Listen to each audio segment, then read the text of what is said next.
जय हिंद दोस्तों। आशा करता हूँ आप सब अच्छे होंगे, स्वस्थ होंगे। आज का डेट है 10 अगस्त 2026। तो आज के डेट में मैंने कुछ फंड्स में ऐड किया हूँ, जो मैं आपको वीडियो में दिखाऊंगा आगे चल के। तो मैंने लगभग आज 1 लाख का कितना 1,87,000 के आसपास ऐड किया हूँ। और ये सारे फंड्स हैं मैं इसमें ऐड किया हूँ। अगर मैं फ़ंड को बोलूँ तो निपन रियल लाइफ में 27,000 ऐड किया हूँ। Tata India pharma health care sector में लगभग 37 ऐड किया हूँ। बंधन स्मॉल कैप फंड में लगभग 41,000 ऐड किया हूँ। इन्वेस्को इंडिया में लगभग 60,000 ऐड किया हूँ। और ये मैंने आज ऐड किया हूँ। तो मैं यहाँ इस फंड में क्यों ऐड किया हूँ, अब वीडियो के आगे बताऊँगा मैं आपको। आप स्किप मत कीजिएगा। और अगर आप इन्वेस्टमेंट करना चाहते हो या इन्वेस्टमेंट कर रहे हो, तो आप भी समझिए क्यों किस तरीके से एक स्मार्ट पोर्टफोलियो बहुत ज़रूरी है लाइफ में। क्योंकि अगर 2-2%, 1-1% का भी फ़र्क पड़ता है, तो आगे चल के 5 साल, 10 साल में इसका बहुत बड़ा नुकसान हो सकता है। तो सारी चीज़ों को ध्यान में रखते हुए मैं आपको आगे बताऊँगा कि ये सारे फंड्स मैंने क्यों चूज़ किया हूँ।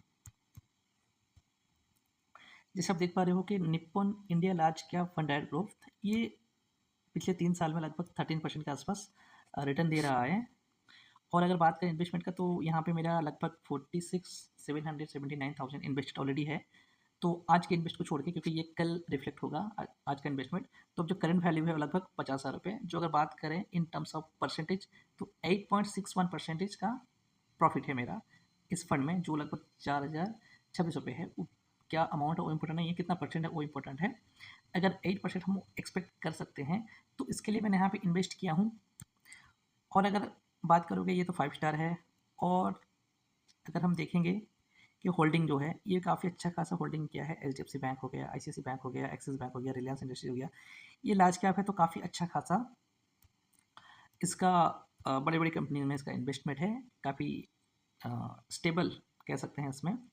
और इसका जो एक्सपेंसेस रेशियो है वो 0.87% है, जो ठीक ठाक माना जा सकता है।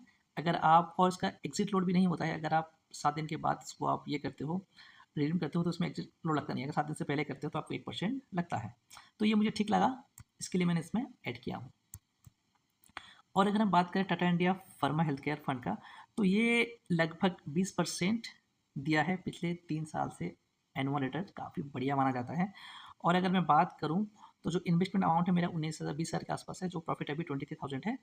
तो 16% 17% का रिटर्न है। तो इसमें इसके लिए मैंने इसमें ऐड किया हूँ पैसे। तो ये काफ़ी अच्छा खासा मुझे परसेंटेज दे रहा है, क्योंकि जिस तरीके से कोविड गया, फिर कोई ना कोई पेंडेमिक आता रहता है किसी भी साइट में वर्ल्ड के। तो कहीं ना कहीं इसके लिए फार्मास्यूटिकल का जो है, हेल्थ केयर सेक्टर का, वो काफ़ी अच्छा खासा बूम करने वाला है, कर भी रहा है। इसके लिए मैंने यहाँ पे इन्वेस्ट किया हूँ ज़्यादा। और अगर हम बात करें बंधन स्मॉल कैप का, ये पिछले 3 साल में लगभग 27% का एनुअल रिटर्न दे रहा है, जो काफ़ी अच्छा खासा माना जाता है 27% का।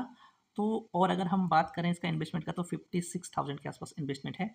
और इसका जो प्रॉफिट है 59,000 है, जो सॉरी करंट वैल्यू जो 59,000 लगभग 60,000 के आसपास है। जो करंट वैल्यू है प्रॉफिट है वो 6% के आसपास है, जो काफ़ी अच्छा खासा माना जाता है। और इसका होल्डिंग भी काफ़ी ज़्यादा है, डाइवर्सिफाइड है। तो स्मॉल कैप है, तो जितना ज़्यादा फंड ऐड करेंगे फंड मैनेजर, तो वो अच्छा रहता है, क्योंकि उसमें उतना स्टेबिलिटी प्रोवाइड होता है। अगर बात करें एक्सपेंसिव रेशियो की, 0.58% है, वो ठीक ठाक माना जाता है। और अगर 1 साल के पहले अगर आप रिडीम करोगे तो 1% लगेगा। अगर 1 साल के बाद करोगे तो इसमें 1% नहीं लगेगा। ये है, इसके लिए मैं यहाँ इसमें डाला। और अगर बात करें और एक फंड का, Invesco India mid cap fund में, इसमें भी मैंने इन्वेस्ट किया हूँ। और इसका जो एनुअल रिटर्न है, आप देख पा रहे हो कि 3 ईयर एनुअलाइज रिटर्न है 26%, विच इज़ वेरी गुड। काफ़ी अच्छा खासा ये रिटर्न है, क्योंकि पिछले 2 साल से इंडियन मार्केट में कुछ खास रिटर्न नहीं आ रहा है। अगर बात करें इन्वेस्टमेंट का, तो इसमें जो पहले का इन्वेस्टमेंट है वो 46,000 रुपये के आसपास है, जो अभी करंट वैल्यू है 50,000 आसपास है। लगभग 4,500 का प्रॉफिट है। और अगर बात करें परसेंटेज में, तो 10% आसपास प्रॉफिट है। और इसमें जो होल्डिंग भी काफ़ी ठीक ठाक होल्डिंग्स है, प्रेस्टीज है, तो फेडरल बैंक है, बीएसई है, मेसो वगैरह है, एयू फाइनेंस बैंक है, ये काफ़ी अच्छे प्रॉफिट दे सकते हैं। और अगर बात करें हम एक्सपेंस रेशियो का, वो 0.77% है, 1% से भी कम है, काफ़ी जो अच्छा है। और एग्जिट लोड है, अगर 10 साल तक रहता है तो 1%, अगर 1 साल के अंदर रहता है और 10 साल के बाद होता है तो 10% होता है। अगर 10% से ज़्यादा उसका आप एग्जिट करोगे तो 1% लगेगा 1 साल के अंदर।